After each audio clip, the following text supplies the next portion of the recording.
My wife and I had the Mon great épouse et moi avons eu le bonheur d'élever nos 5 enfants dans la magnifique ville de Paris. Pendant toutes ces années, nous nous sommes attachés à leur offrir un maximum de chances de découvrir les merveilles de ce monde.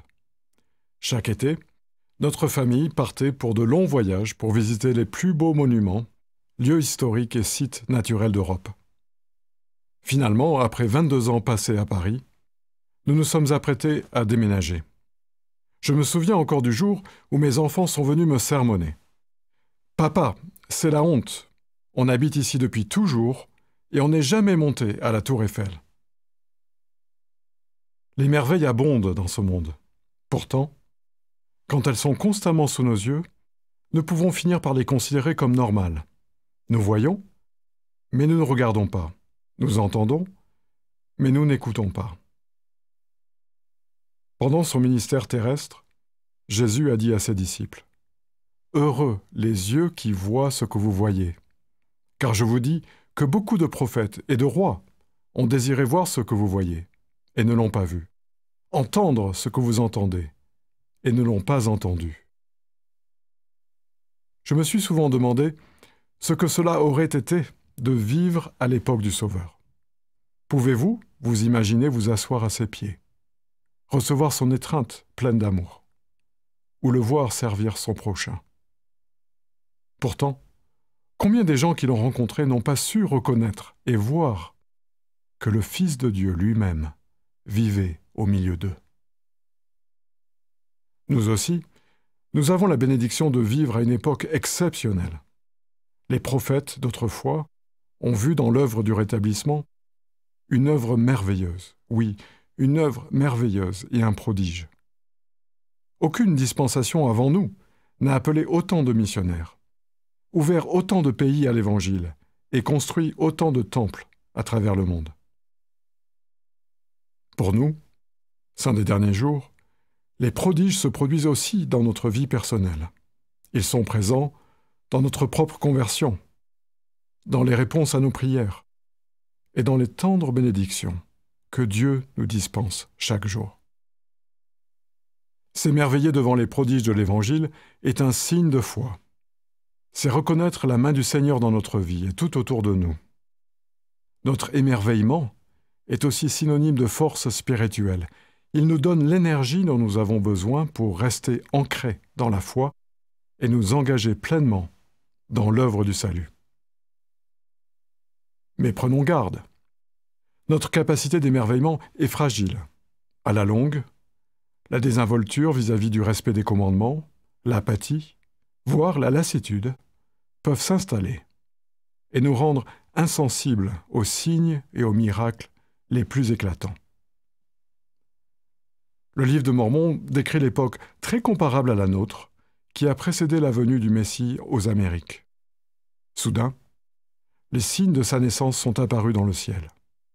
Le peuple a été tellement frappé d'étonnement qu'il s'est humilié et s'est converti en foule à l'Évangile. Pourtant, à peine 4 années plus tard, je cite, « Le peuple commença à oublier les signes et prodiges qu'il avait entendus, et commença à être de moins en moins étonné devant un signe ou un prodige venu du ciel, et commença à ne plus croire à tout ce qu'il avait entendu et vu. » Mes frères et sœurs, l'Évangile est-il toujours aussi merveilleux pour vous? Pouvez-vous toujours voir, entendre, vibrer et vous émerveiller? Ou vos capteurs spirituels sont-ils passés en mode veille? Quelle que soit votre situation personnelle, je vous invite à faire 3 choses.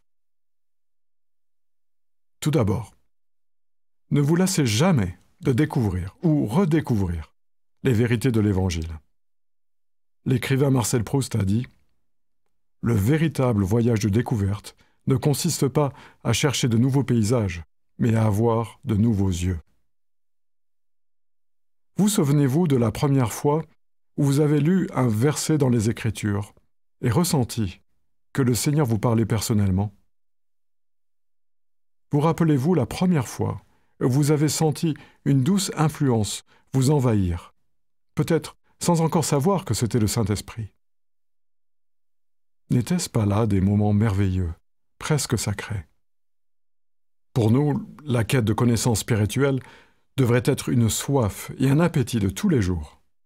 Une pratique personnelle fondée sur l'étude, la méditation et la prière.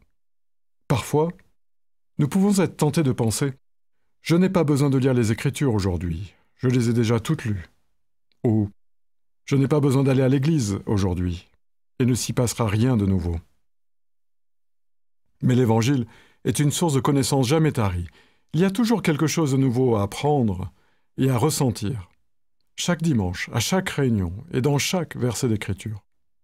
Nous avons foi en la promesse qu'en cherchant, nous trouverons. Deuxièmement, ancrez votre foi dans les vérités simples et pures de l'Évangile.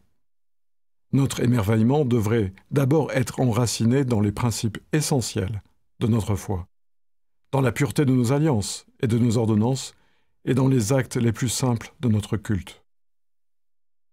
Une sœur missionnaire a raconté l'histoire de 3 hommes rencontrés pendant une conférence de district en Afrique. Ils venaient d'un village perdu dans la brousse, où l'église n'avait pas encore été organisée, mais qui comptait 15 membres fidèles et une vingtaine de personnes qui s'intéressaient à l'église. Ces hommes avaient marché pendant 2 semaines, parcourant plus de 500 kilomètres à pied sur des chemins détrempés par la saison des pluies, pour pouvoir assister à la conférence et apporter la dîme des membres de leur groupe.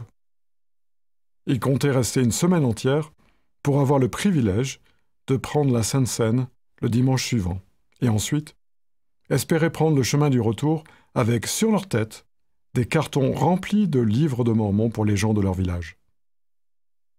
La sœur missionnaire a témoigné combien elle avait été touchée par la capacité d'émerveillement de ces hommes, et par les sacrifices qu'ils avaient consentis de tout cœur, pour des choses auxquelles elle avait toujours eu un accès facile.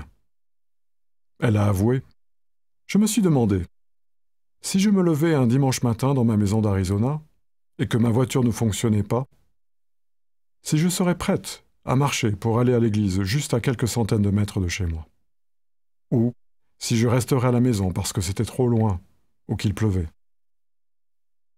Voilà des questions sur lesquelles nous devrions tous méditer. Enfin, je vous invite à rechercher et à chérir la compagnie du Saint-Esprit. La plupart des prodiges de l'Évangile ne peuvent pas être perçus avec nos sens naturels. Ce sont des choses que l'œil n'a point vues, que l'oreille n'a point entendues, des choses que Dieu a préparées pour ceux qui l'aiment. Quand nous avons l'Esprit en permanence avec nous, nos sens spirituels sont aiguisés et notre mémoire est vivifiée, de sorte que nous ne pouvons pas oublier les miracles et les signes dont nous avons été témoins.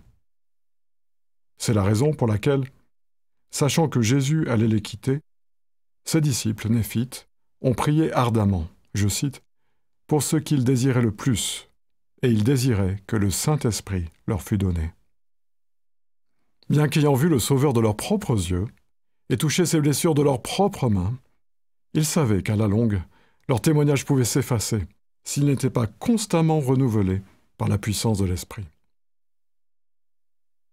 Mes frères et sœurs, ne prenez pas le risque de perdre ce don précieux et merveilleux qu'est la compagnie du Saint-Esprit. Recherchez-le en priant avec ferveur et en menant une vie vertueuse.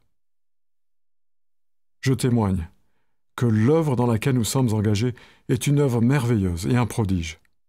Quand nous suivons Jésus-Christ, Dieu appuie notre témoignage par des signes, des prodiges et divers miracles, et par les dons du Saint-Esprit distribués selon sa volonté. En ce jour particulier, je rends témoignage que les merveilles et les prodiges de l'Évangile sont ancrés dans l'expiation du Sauveur, le plus grand de tous les dons de Dieu. C'est un don d'amour parfait que le Père et le Fils, unis dans un même dessein, ont offert à chacun d'entre nous. Avec vous, je m'écris, merveilleux l'amour que Jésus le Christ m'a donné. Oh, que c'est merveilleux, merveilleux pour moi. Je prie pour que nous ayons toujours des yeux qui voient, des oreilles qui entendent et un cœur qui perçoit les merveilles et les prodiges de l'Évangile. Au nom de Jésus-Christ. Amen. Eyes that see, ears that hear, and hearts that perceive the wonders of this marvelous gospel. is my prayer. In the name of Jesus Christ, amen.